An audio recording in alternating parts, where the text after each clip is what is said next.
Les rencontres de l'heure. Lieu de rencontre où les idées se bousculent. Où la libre expression et la confrontation d'opinions secouent les conventions. Des rencontres où la discussion procure des solutions. Des rencontres où la diversité de positions enrichit la compréhension. Les rencontres de l'heure. Radio-Canada a présenté hier un reportage très dérangeant sur les jeunes transgenres, la facilité, la rapidité avec laquelle on peut changer de sexe au Québec sans avoir à demander l'approbation des parents. C'est de ça que tu veux nous parler, Jean-François Barry? Oui, ça m'a touché comme à peu près tout le monde qui ont regardé ce reportage-là. C'est pas la première fois qu'on parle de ça au Québec, de l'accès rapide aux hormones, mais à chaque fois que j'entends quelqu'un parler de ça, que je vois quelqu'un, que je lis là-dessus, ça me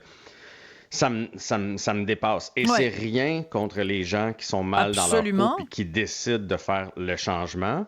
Je m'imagine à quel point ça doit être difficile. Je dis jamais que je comprends parce que ça doit être. Je peux pas comprendre ce mal-là. J'imagine qu'il faut le vivre pour véritablement le comprendre, mais je m'imagine la douleur. Par contre, c'est une grosse décision. Mm-hmm. Et quand tu te rends compte dans le reportage qu'à partir de l'âge de 14 ans, tu peux te pointer dans le bureau d'un médecin et en 17 minutes, tu es sorti de là et que tu peux aller tout de suite rencontrer quelqu'un pour avoir des hormones pour inverser ton sexe, c'est une grosse décision. Quand tu penses que, tu sais, dans la société, à 14 ans, tu peux à peine conduire une mobilette. Là.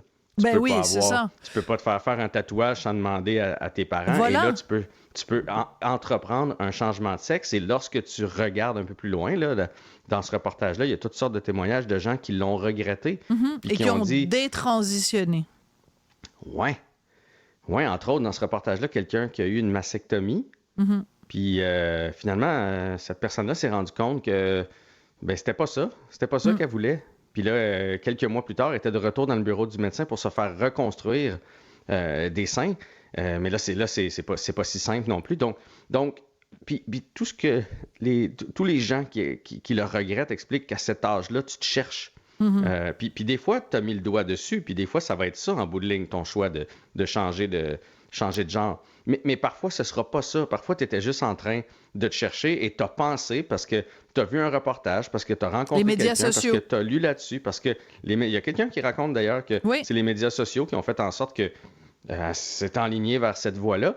Mais après ça, tu le regrettes. Fait que, tu sais, je trouve ça trop vite, trop simple. Je trouve qu'il n'y a pas de suivi psychologique, première des choses. Je trouve que le processus devrait être plus dur parce que dans la vie, quand c'est dur, quand il y a plusieurs étapes, tu as le temps d'y penser. Tu as le temps de réfléchir. Tu as le temps de savoir si c'est ce que tu veux vraiment. Bref, 14 ans en 17 minutes, ça me donne froid dans le dos.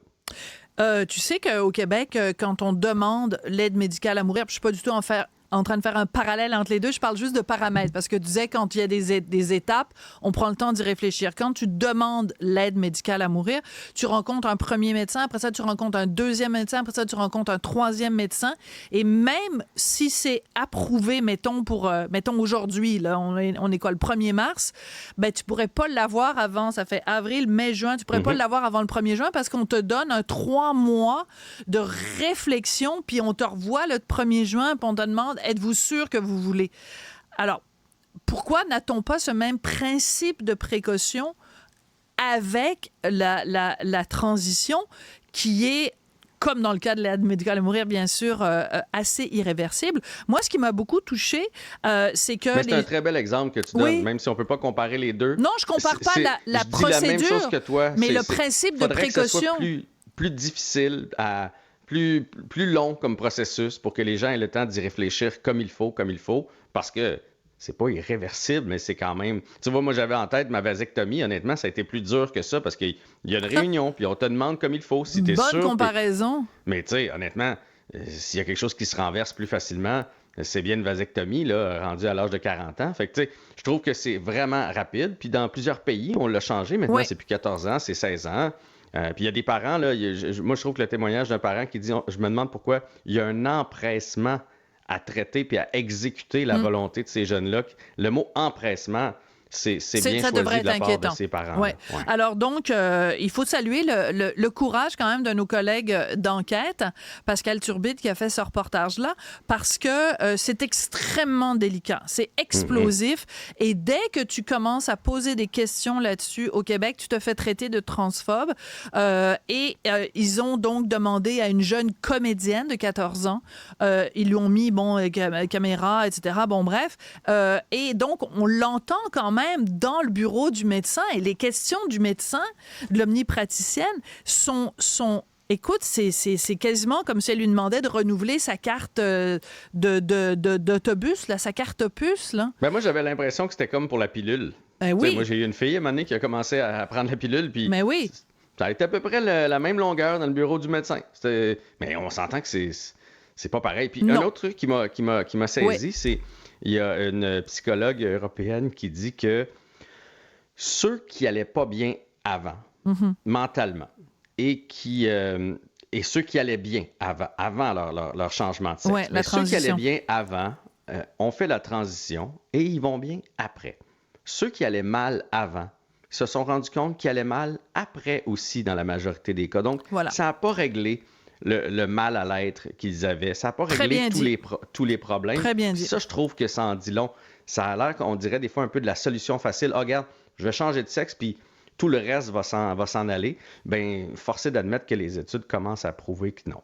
Oui. Alors, ce qui est très surprenant, c'est qu'il y a tout un regroupement de médecins et de gens qui travaillent justement à faire des transitions de sexe, qui ont sorti une lettre aujourd'hui. Le reportage est diffusé hier, et aujourd'hui, ils publient une lettre en disant c'est épouvantable, puis comment ça se fait que les médias rentrent là-dedans. Puis donc, on voit que... moi, je pose la question, est-ce que ce sont des médecins ou ce sont des militants? En tout cas, une réflexion importante à avoir. Mais c'est très lucratif, hein? Oui. Tout le côté pharmaceutique de ces hormones-là, c'est très lucratif. Fait que, on se demande s'il n'y a pas un peu de lobbying. Et il y en a 7 fois plus qu'avant, là. Oui, c'est ça. Non, les chiffres sont énormes. C'est énorme, là. On va avoir l'occasion d'en reparler, mais 17 minutes pour obtenir des hormones, moi, je trouve que c'est un petit peu excessif. Merci beaucoup, Jean-François Barry. Bonne fin de semaine. Toi aussi.